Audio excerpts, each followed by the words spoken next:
All right. Hi, everybody. So glad that we're able to do this roundtable session with our California team today. For anyone who doesn't know me by this point, I'm Donnie Lenhart, our wellness specialist here at Amway. And we have some wonderful teams that we get to work with on a daily basis. And I am just so excited that I get to share my wonderful California team with all of you. So we're going to be answering some more questions that we've come up with, and also some that might have been submitted by some of our members. And it's really just to continue this journey of understanding what should we be focusing on right now? It's been a couple of months of living in this weird limbo, and things are a little different from coast to coast. So I thought it'd be valuable to get the perspective from our California team so that they can share their area of expertise, what recommendations they might have for us, especially considering their weather is so much nicer than it is in West Michigan, although we've been lucking out the last couple of days. So let's start out and just give everybody an opportunity to introduce themselves. So Kathy, let's go ahead and start out with you. Hi, I'm Kathy Simons. I'm in the wellness department, obviously, and I teach some classes, but I also lead the Healthy Living group here in California, which we get together and we just talk about life issues, trying to be as authentic and real as we can and deal with life as it comes at us. So we grow together and encourage one another. I have a master's in counseling, so it fits me really well. And I also enjoy working out, and I always have. So this is just the perfect job for me. And I totally, fully enjoyed working at Nutrilite and all the employees here. And we are so glad, Kathy, that you've been able to continue those healthy living opportunities and then also expand that out to have a couple of different options. So Susan, what about yourself? Hi, everyone. This is Susan Accardo from California, and I also have a master's in nutrition, but really my passion has been the fitness part of it. So I teach a lot of the classes at Buena Park, including the Zumba and the famous Glow Zumba, which everybody has a good time with. Also do the Did You Knows on the employees, which I love doing that project. I love getting to know everybody a little bit deeper and bragging about them. So that's a once a month little poster that goes up. Also, Mark Foy and I coordinate the wellness tables and put those together every quarter. So thank you so much. And you know what? The Did You Knows, it's a great opportunity for people to get to know each other on a different level. Like we work with each other every day. We might see each other in the gym, but to understand what those motivations are and some of those hidden talents that people might have, I really enjoy reading all of those. And you do a great job in throwing that together for us. Thanks. So speaking of Mark Foy, let's go ahead and talk about him. Hi guys, I'm Mark Foy. I've been at Nutrilite about 20 years, and I do a lot of the classes with Susan. I have a strength and conditioning background. I've actually worked with a lot of athletes, and I really enjoy being with the Nutrilite employees. I get a big kick out of training them and working them out. I do a lot of personal training as well, so I do one-on-one stuff, and I really enjoy that as well. So, and I do have 2 master's degrees, so we're all pretty educated in our department. Very educated and very, very steeped in so much expertise. So thank you. And I've been enjoying seeing all of your hikes in the mountains in California. So thank you for sharing those on the Optimal You Facebook page for us, just to kind of like travel vicariously through yourself. Yeah, definitely. So the other Mark in this amazing fivesome is Mr. Newstrom. Hi, this is Mark Newstrom, hunkering down here in Long Beach, California. My primary role is working with Donnie and managing the fitness center and supporting our team here in California and trying to provide everything we need to be able to give them the tools that they need to be able to support the employees as best they can. So the other thing I do is ergonomic assessments along with that. And so that'll be part of what I'm talking about today. So looking forward to it. You need to come and do an ergonomic assessment for my workspace because there's about 5 of them that I use throughout the day. So, and then finally, Sean, the fearless leader, the man, the legend. Oh, I'm the younger brother of Mark Foy. I just want to let that be known, even though he looks younger than I do. No, Donnie, thanks so much. It's such a privilege to be here with our team and working with Nutrilite. Gosh, it's been over 25 years, Donnie, that we've been working together with Nutrilite, and it's just such a privilege to work with you and the team, and we're just delighted that we could do this roundtable together. So fired up for this, and looking forward to going through the questions, and hopefully we can help in any way possible. Excellent. Well, thank you so much for being here, and I really appreciate it. And I know you're the younger brother. You're just the more distinguished looking one. Ah. True. Sorry, we just kind of we have some banter every once in a while. So in any case, just jumping right into it, I mentioned at the beginning, like this has been a couple months of weird funkiness. And so Kathy, how can we keep our sanity in this time of drastic change? What recommendations do you have? I'll tell you what, Donnie, that's a great question. I personally have had to experience it myself because I'm an outdoors kind of person, and there's just a lot of limitations. So first of all, recognizing that you're feeling a little stir crazy is the first step, is knowing what you're feeling. So in all these things that we experience in life, we need to be honest with ourselves first and acknowledge these feelings because they're real. So with that in mind, I say, first of all, stay positive. Keep a positive attitude. And then take care of your health, your eating, sleeping, your stress, and your activity. You are the only one in control of who you are, what you want to be, and how you want to react to anything. So take good care of your health. Keep your support with friends and loved ones, whichever way you can do it. Right now, it's all through social media, but if there's places that you can get together, I encourage you to do that. That is something we all need to do, is be connected. And I think right now we're feeling a little bit locked in, alone, and scared. So I encourage you to get together with people, even if it's social. Just acknowledge that. And then be able to vent with those that you can trust. Be able to talk about it. That is the key about just feeling accepted with other people.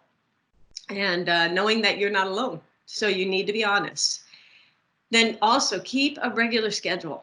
If you get up at a certain hour, keep getting up. You work out at those hours. Try to keep that as much as normal as possible. Therefore, your body isn't going into shock also. And then last two things would be back off social media. It's just so depressing, so sad. So try to stay positive in that. And then give yourself a break and a time away. Take some time to meditate, to just sit still, to just recognize what you're going through, what you're feeling, and acknowledge the things that make you happy. And I think that will, all those combined will help you stay sane, help you stay feeling normal, and be able to get through these changing times. Thank you, Kathy. And for anyone who hasn't tried them yet, she's been leading us through some fantastic 15-minute meditations on the Facebook page. So please give those an opportunity. My favorite was the first one by your pool. Oh my goodness gracious. Like, just take me away. So I found it very helpful. So thank you very much. It feels like resilience might be a piece of what we need right now too. So Sean, I'm hoping you can share with us, what are 3 of the top non-negotiables when it comes to building that resilience? Yeah, Donnie, I think right now more than ever, we need the ability to bounce back.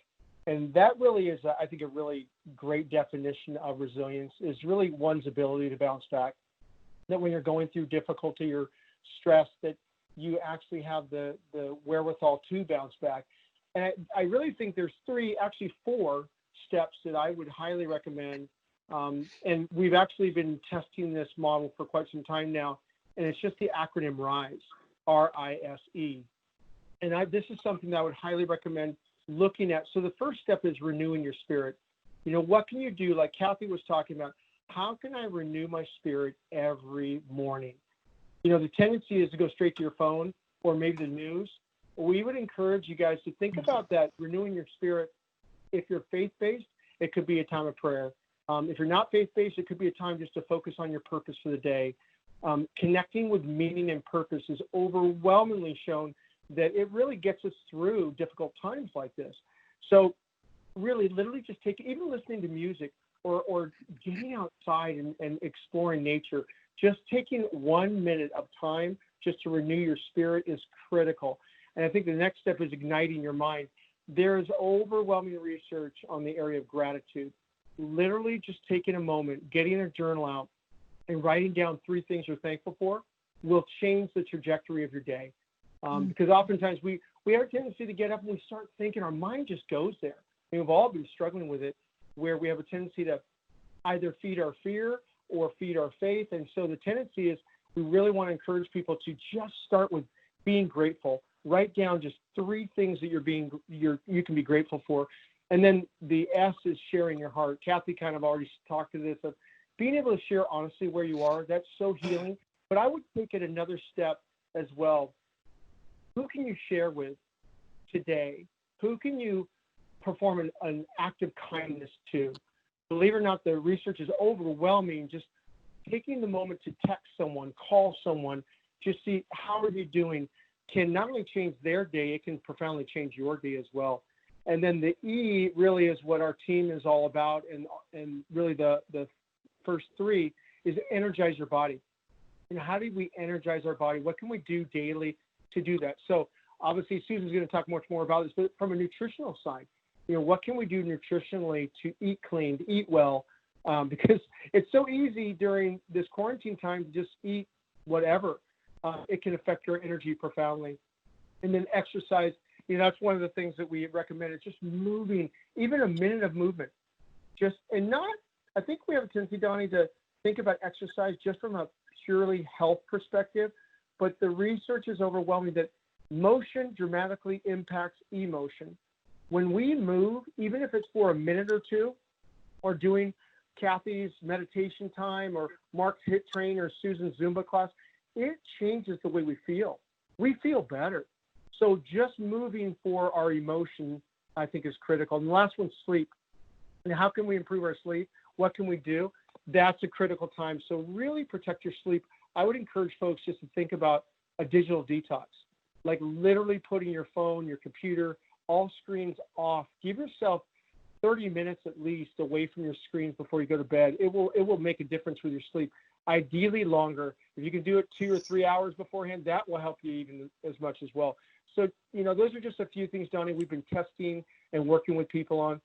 But I really think the key is we all have a daily protocol. We should have a daily protocol that we can lean on. And we need it during times like this. When we feel so out of control, we need to control the things we can control. And so that RISE, those are 4 things that we can totally control on a daily basis. So I hope that's helpful for folks. It's very helpful. And you mentioned just even finding a minute of movement and really like finding the energy to motivate ourselves to do it. Now, like I have to admit, I have been struggling some days with motivation more than others. And so Kathy, you're so inspirational, through many different avenues. Like what can I do to get motivated on some of these days when I'm just struggling? Well, again, it's another good question. And again, it's about being honest. You've got to acknowledge the fact that you're not feeling as motivated as you normally are or you want to be. So in my opinion and in my experience, first, you got to recognize your why. Why do you want to be the person you are? What are you living for? Who are you living for? And as you look forward in your life, what do you want to be in a week, in a year, in 5 years, in 10 years? Find that why, because that's what's going to keep you going even in times when things are not exactly the way you'd like it to be. So that's one thing. Then do what you like to do. Don't feel as though you have to do something that you're just not motivated to do. If it's just to get up and walk around the block to get you started, do that, because you're going to do the thing that brings joy to you. So the best exercise is the one you will do: walking, dancing, biking, swimming, yoga, vacuuming if you love to vacuum. But I do like to vacuum. It gives results right away. Yeah. Dust. Dusting's not fun, but vacuuming is exercise. So do what gets you moving, just like Sean was saying. And then schedule it in your calendar so that right off the bat it's on your calendar, so that hopefully will motivate you. And do it like before you go to bed at night, so the next day what you're going to do. You get your mindset started that way. And then when you're done moving, remember how good you feel afterward. Put it in your memory bank, because it's going to remind you to do it again, because it's a stress releaser. And it's an intrinsic reward that you get when you move your body.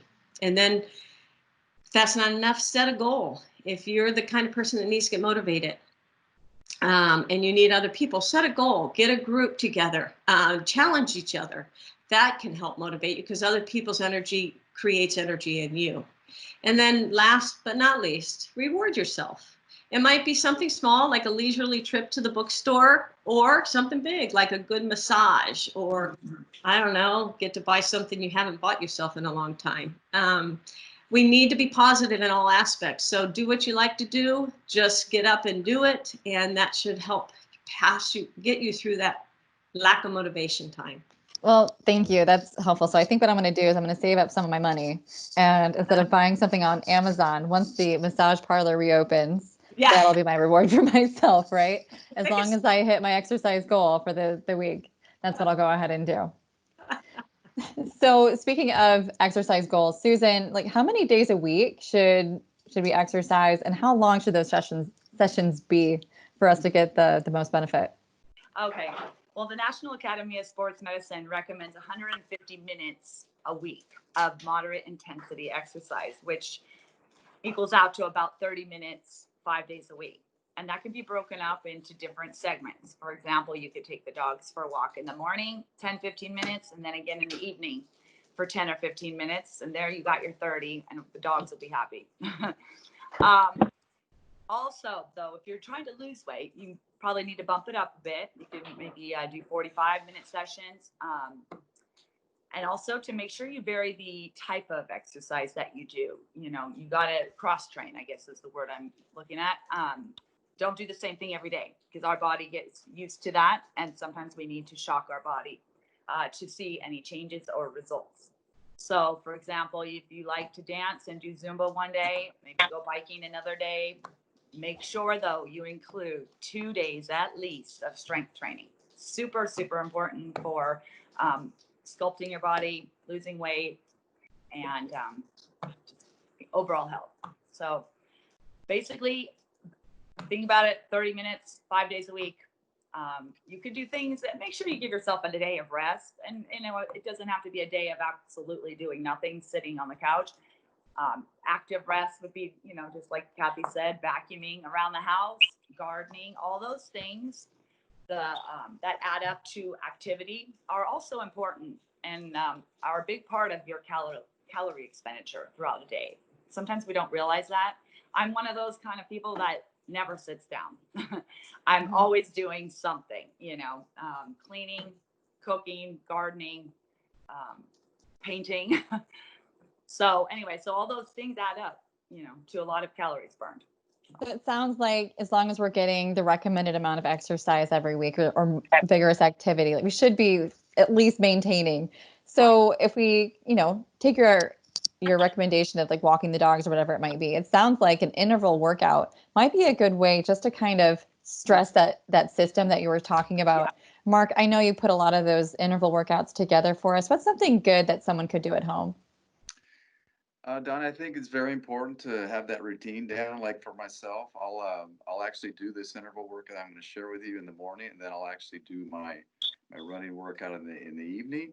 So it's very good to get in that routine, keep that part of your week, and that's a great thing to live by. What I usually do is I do 6 exercises, and you do it 45 seconds of an effort, and then you get 15 seconds in recovery, and you do it 3 times through. So say, for example, jumping jacks, split jumps, skaters, fast feet, 180 jump turns, and mountain climbers. Do that 6 times through, take a little break, do it again, and do that 3 times through. It's a heck of a workout, and you are really gassed. And then another one that I do, it's an outside workout, and you guys should try it. It's 20 seconds of effort, 20 seconds of recovery. You can do it as a power walk, or you can do it as a sprint. So you run for 20, you recover, you actively recover for 20, and you do that 20 times. And I'm telling you, you get that heart rate up. So both of those are really ideal to get an effort. I love my interval training whenever I'm going for a run, but I always have to make sure that I'm on a flat surface, like a track or like a flat road that I have nearby me at home. Otherwise, if I'm trying to do it up a hill, oh my goodness, I get gassed way too fast. So those are some really great like cardiovascular stimulating activities, right? So Mark, what about like a lower body HIIT workout? So high intensity interval training that I might want to try hopefully something that doesn't have a lot of equipment involved. Well, Susan and I actually, and I do this one as well. Susan and I have actually done a lot of descending sets, and this one is actually based on time. So say you do 60 seconds, 50 seconds, 40 seconds, you go all the way down to 10 seconds, and you do 4 exercises. So a good 4 would be a squat with a split jump twice. High knees are very good. You can add burpees to that or a plank jack, and then do jump squats. And that's based all on your legs. You do that all the way down from a 60 ladder all the way down to 10 seconds, and then you do it twice. So it's 18 to 20 minutes, your legs are fried. So I would recommend doing something like that. It's really tough. Oh my gosh. So Susan, that feels like it's going to be a little intense, and, I might get a little sore even though I'm still exercising, as regularly as I can. I'm wondering, what would you recommend as far as working out when you're really sore from something that I might have done yesterday or earlier in the morning? Right. Yeah, I've been experiencing that a lot too. I think partly because I'm not working out as consistently. And so when I do a workout and it's pretty intense, I'm super sore to the point where I feel like I can barely walk. And I know a lot of people have experienced that. And oftentimes they think that they shouldn't work out then the next day. But that's not true. First of all, that muscle soreness you're feeling is called delayed onset muscle soreness. And you get a buildup of lactic acid when you're working out your muscles really intensely, and that goes away on its own. But your muscle also actually tears, little microscopic tears during the time you're working out. It's that recovery and healing of those muscles that you're feeling with that soreness. It is recommended to maybe not work out those specific muscles. So if I did legs one day and they were super sore, especially on day 2, we know I may avoid doing a big heavy leg workout on a couple days after that and maybe focus on upper body. That's why a lot of times guys that lift weights, they do like a combination of chest and maybe quads one day and then hamstrings and biceps or whatever the next. So you're not working those same muscles every day. You do need to give them a little bit of a break. If you're not going to do any weights, even just walking or movement or Zumba, anything like that where you're just moving your whole body will help actually loosen it up. So I love the recommendation about making sure that you're switching those muscle groups or maybe sides of the body, taking a more of an active recovery. Something I've heard a lot about is foam rolling, and I do have a foam roller. You guys know when I had that meniscus tear and I didn't realize it was a meniscus tear, like I was trying that stuff out and it wasn't necessarily doing it for me, but I still find it to be at least relaxing and able to release some of those, some of the tightness I might find. Can you help us understand the benefits of foam rolling and if there's a time of day where it might be better than another? Right. Yeah, this is a foam roller, a small one. And there's different densities of foam rollers. This one's actually pretty squishy. So it wouldn't be as, when you're rolling on it, it's not going to go as deep into your muscle. There's different intensities that you can try out. However, it's basically what it's doing is myofascia tissue release, which is like the connective tissue that surrounds those muscles and keeps them intact. You're basically rolling over the muscle. Do not roll over ligaments, joints, bones, okay? Only muscles. The research, it seems like it changes a lot, as we know, in this industry, and that's why we have to keep up with our continuing education credits. Makes sense. This is always a changing industry, and the IT band, which is that whole side of your quad, which we all know when you do foam rolling, if you do that, it's painful. And now I'm reading that they're not really recommending doing that anymore. That or your lower back. Avoid directly being on those. More focused on your hips for that IT band, the front of your quad, hamstring, okay, and upper back. The upper back one actually feels the best. But basically, that you can use it as a warm up or a cool down. For the warm up, it kind of helps get the muscles loosened up and a little bit more flexible. Short-term and long-term flexibility benefits. And at the end, it's kind of helps just to kind of loosen up and release the tightness that you might feel. But, if you have a real tight knot, we often get those in our shoulder blades. They actually recommend something like a tennis ball. Mm-hmm. That actually works a little bit better on those specific knots. Thank you so much. That really helped clarify some things for me, especially learning that they're not recommending rolling on your IT bands anymore. I mean, I think that's a huge shift in direction as far as that goes. Yeah. So Mark Newstrom, we've been talking a lot about exercise and proper warm up and recovery. Like, what about normal life? It feels like stretching is probably just as important for starting our workday, whether we're at home or we're actually out on site. Can you talk a little bit more about that? Yes, absolutely. So just like with somebody who's getting ready to prepare themselves for exercise, whether it be an exercise class or just going out for a jog or walk or whatnot, you're going to want to warm up your body. And so what this does obviously is help you to prevent injury. And so just like when we start our work day, we're looking at embarking on an 8, 10, 12-hour day in front of our computer. And so we need to warm up our body as well. Now, it's not going to be, the major muscle groups, but it's going to be the hands, the wrists, and the arms to get us ready to work that long of a period of time. And so stretching is really key to start that before you actually start working on your computer. And then the advantage of, working from home actually is that you can take time, and do some stretching that you wouldn't normally be able to do, at the office because you can go on the floor, you can, if your back is tight, you can stretch your back out or upper back. And so, obviously dealing with having to work from home does have its disadvantages, but I think you do have to look at some of the things where there are advantages as well. So I would highly recommend that everybody takes at least 1 minute out of their hour of each working day to stretch, while they're working. They'll benefit from that greatly, and you'll feel that much better after you're done working. So it sounds like not only before we start working, but also taking that small amount of time every hour just to make sure that we're maybe getting up and moving, stretching out those muscles so that they're not getting overly used, is what your recommendation is. Absolutely. You can obviously use your phone to give you those signals to get up and start moving. So use it as a tool to get you up and moving a little bit. Thank you. I really appreciate that. So, we're talking about getting up and moving, and we're working from our desks in really weird situations. Mark, you have such a great background in ergonomics. What are some things people can do to create a more ergonomically healthy workspace on a budget?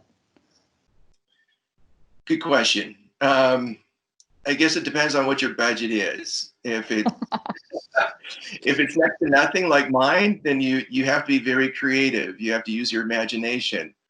You have to take inventory of what you have around your house that you could use. Currently, I have in order for me to stand up, and which I recommend that everybody does, is periodically, you stand up. You should be sitting down as well a little bit, but standing up as well. I've got a puppy pad box on top of a shoe box that I put my laptop on. So that's what I use to get me at a proper height so that I can stand up and actually use a computer. Although I would caution you, though, if you have small children or pets, just make sure that you bring your computer down off of those things. Sure. And if you leave your computer, at least, or else you might have a really expensive bill to replace your computer. But those are some things that, again, that I look at that you can possibly do. Creativity is everything. But the main thing, though, is that you really should concentrate on, even if you don't have a budget, that you should try to be ergonomically in those best positions, like I mentioned. Standing up. If you're sitting down, make sure that you're at a 110-degree angle, so you're not like our tendency is to slouch forward as the day gets longer. Make sure you're staying back. We don't have a keyboard tray typically that we can use at home, so make sure that your hands are below your elbows and that your keyboard tray is at a position where it's not above you. It should be a little bit below your elbow level. So those are some things that that I recommend that will help you stay fresh throughout the day. So what you're saying is I should sit up nice and tall right now. Notice I saved that just for when I was finished. So I'll sit up nice and tall. um, and then once people start coming back to campus, would they be able to reach out to you just to come and give them kind of a little assessment on their workspace? Yes, absolutely. And what happens is what the protocol is that you reach out to Melissa Hernandez in EH&S, and then she gets in touch with me, and then I arrange an appointment to come out and see you and assess your workstation. And if you have any questions, feel free to comment, post those questions below the video and be more than happy to answer those for you. So the week that we're filming this particular video, we actually have a workspace challenge going on the Optimally You Facebook page. So please take an opportunity and upload your photo of where you're working, and maybe Mark Newstrom can make some suggestions for all of us. Yes, I'll get back to you on that. So I'm going to take photos of my 5 different places that I've been working. So you can go ahead and comment on each of those. We've been talking a lot about the physical body at this point. Mark Foy, I want to switch now to nutrition at this point, since it really is about 80% of what we need to do to meet our goals and energy needs. There's a lot of questions out there about protein and how much should I be eating? So, what is the recommendation for athletes, sedentary, and active individuals as far as what their protein needs are? And is there really a difference between those 3 categories of people? Yeah, Donnie, there really is a difference. As a sedentary individual, you really don't require as much protein. As an active individual, you're definitely going to need more protein. And I guess, again, as an athlete, you're definitely going to need a bunch more protein. So protein is definitely something that you're going to need, and it definitely keeps you full throughout the day, and it gets you leaner throughout the day. So that's something to keep in mind, to try to get in protein. And a lot of people don't really get their protein throughout the day, which is a difficult thing. And especially if you're vegetarian or something like that, you have a hard time getting your protein. A lot of smoothies are good and those type of things. But what I usually tell people, there's a good formula to go by, is take your body weight, divide it by 2.2, and it comes out to a kilogram. So say, for example, someone's 154 pounds. Divide that 2.2, you get 70 kilograms per pound of body weight. And then it's good to go by, like, say 0.36 to 0.5 for a sedentary person. Comes out to like 56 grams. So it kind of shows you the amount of protein that person needs. Somebody that's more active needs, like, maybe say 0.75 to 1 gram per kilogram. It comes out to like 84 grams. And then more of an advanced athlete or someone that needs more is going to require like a gram up to a pound, 1.4 grams per pound. So it's like 98 to 110. So that formula kind of gives you an idea of how much protein you're going to need throughout your day, and just the types of protein you're going to get throughout your day. So, it's possible someone could be eating a bunch of protein. You said some smoothies are good. The company store is now doing curbside pickup for anybody who wants to get access to their amazing Amway products again. So please make sure that you check the internet and get more information on that, so that you can get either the excess sports nutrition protein or the body key, or just the regular all plant protein powder. Personally, I like the excess chocolate. It is absolutely delicious with some figs, maybe, or some dates rather, maybe some bananas. Oh, and oh my goodness, that powdered peanut butter. Have you guys seen that? The PB2? I always add like a scoop of that. It tastes like a darn Reese cup. I'm getting my Reese cup fixed that way. So I really appreciate you clarifying the differences in protein needs for all of these different individuals. Now, Susan, the other piece of this is, like, we need to drink water. And I've been talking to so many people, like, no one is getting the amount of water that they should be right now. I know that you always have that giant water bottle that you carry around, or the gallon jug that I've seen from time to time. So how much water should somebody be drinking in the day, and what are some tips that you might be able to share for getting it all in if we don't have access to a giant water bottle? Yeah, I haven't been doing as great on my water either. Seems like when I'm home, I tend to forget, versus when I'm at work and teaching, it's right there with me all the time. But this is a half gallon. I try to at least get that, which is 64 ounces. So the recommendation is actually, there's a general recommendation of we've all heard the 8 glasses of 8 ounces of water, which is 64. That's the minimum. another good way to determine how much you need is taking half of your body weight in ounces. So that 150-pound person, they would need 75 ounces of water. So a little bit more than the minimum recommendation. One way to tell, though, if you're hydrated is doing the urine test. I know it's a little bit gross to think about, but when you go to the bathroom, just check and see before you flush. If it's real dark, yellow, then you're definitely need to drink some more water. It should be more of a pale, clear, very pale yellow.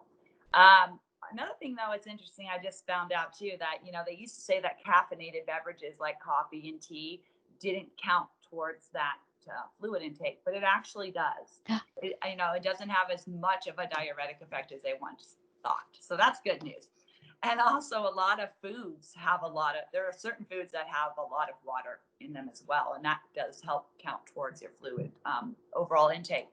But like I said, if you're an athlete and you're working out a lot and you're sweating a lot, your needs are going to be way more. And same thing with you work out in high heat, here in California where it's hot most of the time, we need to take in a little bit more if we're sweating, especially. So it sounds like you recommend at least the 64 ounces, based on your body weight, you might need more, you might need less. And then your activity level is going to play a huge part in it as well. And your environment, you got to take, So, yeah. And so one tip for me that's always worked, I like to have a clear bottle versus those stainless steel. I know that that's kind of recommended as far as, drinking out of those versus plastic, but I like to be able to see where I'm at with the water, with those stainless steel ones, you don't know how much is still in there, except for by maybe the weight of the bottle. But it's motivating to me to fill it up in the morning. And by midday, I should be at least halfway through that bottle. If not, I start chugging to get it in. So the other thing that I was wondering, like some people just don't like the taste of plain water. What are your thoughts about how to get around that? Is it really just a matter of just adding some fresh fruit, shaking it up? Or are there some additives that might be helpful? Well, a lot of people do that, which is a really tasty. I know the cafe used to put in, fruit or cucumber or mint leaves, and that makes it kind of a nice flavor without getting any of the extra sugar. Some of the Nutrilite products, obviously, all the little powders, that can give it some flavor without a lot of extra calories of sugar too. So. Thank you so much. I appreciate all of that. We're going to kind of shift directions a little bit. We've been talking so much about the physical aspect. Now we've covered nutrition. People are still kind of feeling a little odd, little awkward, and isolated, just like Kathy was saying earlier. So Kathy, I'm kind of finding that I'm more of a people person than what I thought. And so my self-esteem, my confidence might not be as strong as what I thought it should be right now. What can I do to get back to feeling a little bit more secure in myself, and then maybe also my relationships? Good question. Again, my theme, being honest, recognizing that in yourself is really important. A lot of us go through things and we don't even realize what we're feeling. So just recognizing that is our key to building your own self-esteem. And there are some studies and definitions of self-esteem, but one of the ones I like the most is self-esteem is just recognizing that you're normal. That just makes you feel like you're connected already, that you are not alone. So that builds your self-esteem. But then, as I said in the other things, we need to stay positive. Do things that combat your negative thoughts. If you have a negative thought about yourself, maybe take a stop and take a moment and give yourself 5 positives to counteract the negative that you're feeling. And you can do that in a variety of ways. There was one time I had been counseling for years, and my therapist challenged me to stand in front of the mirror, believe it or not, and tell myself what I like about myself. That was a very hard homework assignment, but it really did help me not to be so critical about myself. And I know during these COVID times, I know people are joking, and it's the COVID-19, like you've put 19 pounds on because you haven't been as active. That plays in your self-esteem. So give yourself some leeway. Be gracious to yourself, first of all, and know that you can always get back to wherever you want to be because it's that motivation factor. And then do things that bring you joy. That way your spirit will stay lighthearted Also, you can raise your curiosity level. Curiosity is the foundation of lifelong growth. So when you learn something new, it builds within you this confidence that you are growing and that you're expanding in all that you are. And then stay away from things that bring you down. If it's the internet, if it's somebody in your life, try to get away from them for a little bit. Whatever it is, try to get away from it, stay positive. And then meet with people that make you positive, that bring out the good in you. That's really important. And then the last is journal. Journal your feelings. Be honest with yourself. It's your journal. So express your feelings. And if you see yourself being negative in that journal, then begin to start talking positively and what you want to do in your future. And just encourage yourself to be all that you're meant to be. That's what builds in your self-esteem and then also in relationships. Well, you gave me a couple of really good things right there. I mean, one, I get to talk to all of you fine people today. So that's really helping my mood quite a bit. And then also, Kathy, when you talked about the assignment of talking in front of the mirror with 5 things that you like about yourself, I think that's something that we can all do a little bit more of, no matter what the circumstances are. And frankly, it brought to mind that SNL skit. And gosh darn it, people like me. So in case you've never seen it, look it up on YouTube. It's absolutely fantastic. I can't remember, was it Dana Carvey or Chris? I think it was Dana Carvey. Yeah, it's absolutely fantastic. Yeah, either Dana Carvey or Chris Farley. I can't remember. But in any case, go look it up. It's great. So we're talking about relationships. You know, Kathy, you said get rid of the people or step away from the people that maybe aren't as positive in your life as what you need right now.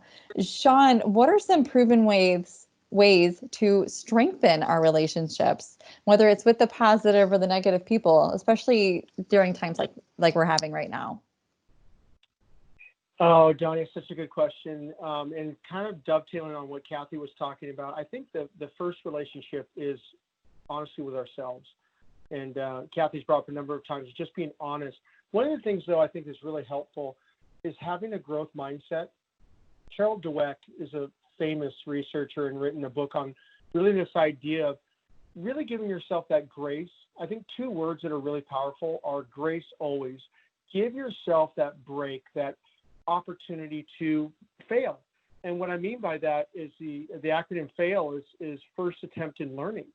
That, I mean, gosh, you guys, we're under so much right now.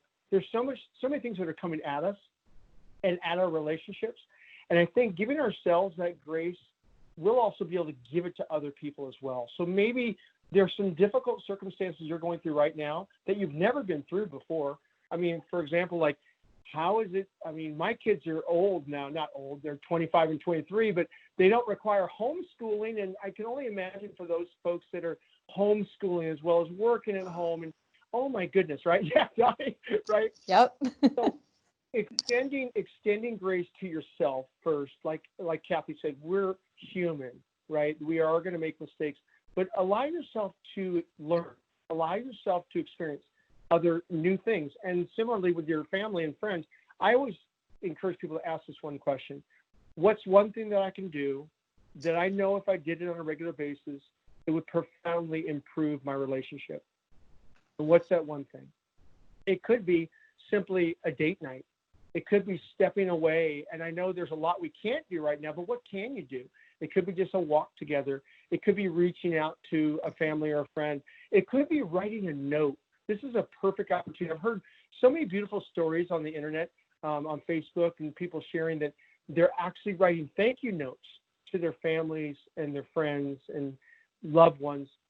One thing I think that's really, really helpful too is just, we're talking about gratitude earlier, write down the things that you're grateful for in those people in your life. Like, can you imagine giving your spouse or your significant other or a child or a neighbor 10 things that you're grateful for about them? Oh my gosh, that would just light them up. They would feel like, oh my goodness, thank you so much. So again, what's interesting about practicing these things, these are well-being muscles. These are muscles that you asked earlier, Donnie, about resilience. If we practice these types of exercises, much like Mark and Susan and Kathy and Mark have talked about, we become stronger. We become more resilient. We become much more positive. Our brain actually begins to rewire. So it's super cool. But again, I think just some basic things about relationships are, if there were one thing that impacts our health more than anything else, it's our relationships. So if we can just begin to, if there's any good that's come from this tragic, difficult time, I think a lot of us have taken this time to really be thankful for those relationships in our lives, thankful for our family, our friends, our coworkers. And guys, that's the thing. I mean, oh my goodness. Donnie, it's been such a pleasure working with you and Andy and the team out there at Amway. How much we need each other as an Amway family, how much we need each other, how much we look forward to seeing one another. So we can't wait till that day we can physically be together. But in the meantime, you guys have done such an amazing job, everybody, doing it virtually. So connecting even virtually is helpful. Getting on FaceTime with a family member and checking in is helpful. Being on Google or Zoom and connecting with them is really helpful. So I just go back to that one question. What's one thing that I can do that if I know if I did it on a regular basis, it would profoundly change my relationship? What's that one thing? Do it today. Do that one thing today. Make it super simple. Don't make it too difficult. Just reach out, and whatever that one thing is for you, I hope that it significantly improves your relationships. That is some really great advice. And, you know, we worry so much about some of these massive gestures sometimes to show how much someone means to us. And right now we can't necessarily do that. So your thoughts of just writing down 5-10 things of what I appreciate about you as a human being, you know, that's so much more meaningful and heartfelt and honestly touching. And it's something that I think, you know, hopefully we can do more of that after we're able to see each other again. So Sean, here's my last question, and I'm going to direct it to you. If you had one main piece of advice we should focus on to build our strength and courage in the face of challenges, what would it be? Oh boy, Johnny, I think honestly, I would lean back on what I mentioned earlier. Connect with others. We are stronger together. I mean, I think that's one thing I've realized during this 8-week time frame is how much stronger we are together. And so I just would encourage everyone, you know, maybe watching this, to connect with the team, to connect with our team, folks out in California, connect with Andy and the folks out in Michigan. Just lean on each other during this time. And, you know, we can profoundly become stronger during this time. So, but again, don't do it alone. Don't do it alone. I think we all have a tendency maybe to just try to do things alone, and that's okay. That may be our personality. But I would just encourage you, reach out, just get a buddy, get someone that you can connect with. It really makes a difference. So that would be my biggest piece of advice. Just connect. Yeah, because we're physically distancing, right? We're trying to give that space. It's not so much socially distancing. And those are two very different things. So being able to connect with someone virtually or taking that 6-foot walk apart outside, I think those are some things that we can definitely be doing. And Sean, that last piece that I do want to just kind of bring it back to, and you said it earlier, the growth mindset. When Milind came to Amway as our CEO, he brought that book with him. He's a huge believer in that, and it's becoming ingrained in our fundamentals. It's the founder's growth mindset. So how can we push forward, you know, as a business? And I think that book helps us to push forward as individuals in a very positive fashion. Yeah. So thank you so much, you guys. This was really great, and I love being able to pick your brains like this again. You know, I do that every single time I go and see you guys out in California. So we're going to have to do this a lot more often. Thanks again. This is absolutely wonderful. And I hope you guys are surviving and we can see you back on campus again soon once we start moving forward on this journey to the new normal. That's the best thing I've got. Thank you, Johnny. Thank you. Thank you, guys. Thank you, Donnie.